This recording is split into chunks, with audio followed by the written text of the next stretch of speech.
He was a man of no reputation, not known for mighty acts or signs that caused crowds to gasp. His name was not etched into the stories of kings or carved into stone by those who sought wonders. Yet the breath of the Almighty had touched his lips, and the fire of his word burned in his bones. He was a prophet, not one who stirred the heavens to thunder or split rivers with a mantle, but one who stood in the streets, the fields, and the gates of the city, proclaiming the everlasting voice of the living God. He carried no scroll of new doctrine, offered no vision the fathers had not already heard.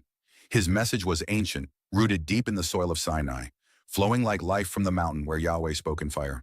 He called the people not to innovation, but to return, to remember the covenant written not just on tablets of stone, but meant to be engraved upon hearts. He spoke of clean and unclean, of holy and common, not as matters of ritual only, but as symbols of the soul. He cried out that to defile what Yahweh has declared clean was to show contempt for the one who separates light from darkness.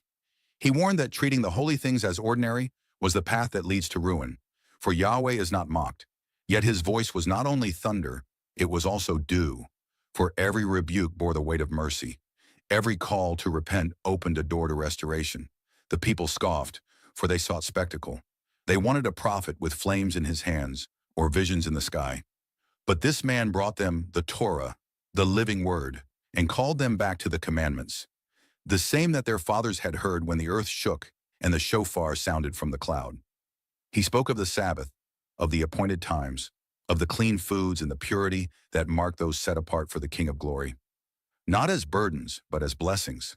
Not as yokes, but as yada, as intimacy with their Maker.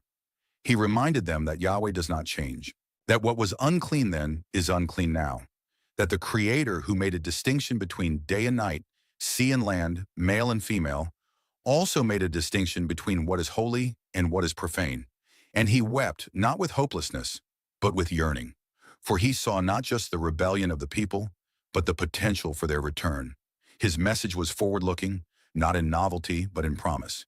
He spoke of a day when the hearts of the people would again love the Torah, when families would honor the Sabbaths, when the priests would teach the difference between the sacred and the secular.